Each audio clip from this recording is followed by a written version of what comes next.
We've come a really long way, actually. When I first started doing housing conferences, housing was nowhere on the political agenda. It was regarded, I think, by politicians and probably most of the public as something that builders did and local government did a bit of. But now it is very much a national government priority. The Prime Minister has said it's her number one domestic priority. I think the events of Grenfell, I think the events of the last election in which young people voted heavily against the Conservative government has focused minds within the Tory party. And I think that there is an awareness that something needs to happen. I mean, the fact is we've got politicians of all parties, including the government, saying, yes, the housing market needs fixing. And there does seem to be this drive, certainly with a newly named Ministry of Housing, to do something.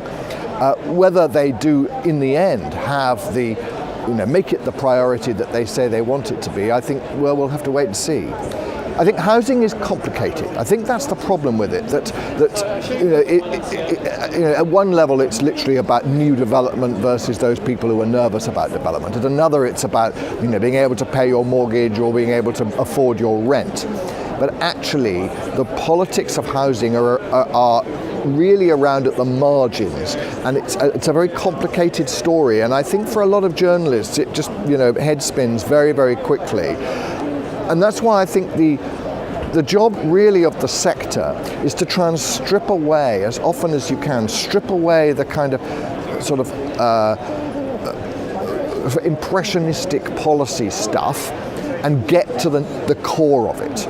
And I think for me, the core of the housing crisis is actually what we discussed in that session, is that it is not a story of England. It's the story in terms of affordability of parts of England and London and the South East in particular. There is a housing crisis. There is a problem of people living in homes that are not good enough. There are problems of people living in homes but not having enough money to heat those homes. And those issues are not going to be solved just from the Ministry of Housing. It has to be done across government. It has to be done strategically. And I think the role of regional combined authority, metro mayors, city regions, those kind of things are going to be fundamental.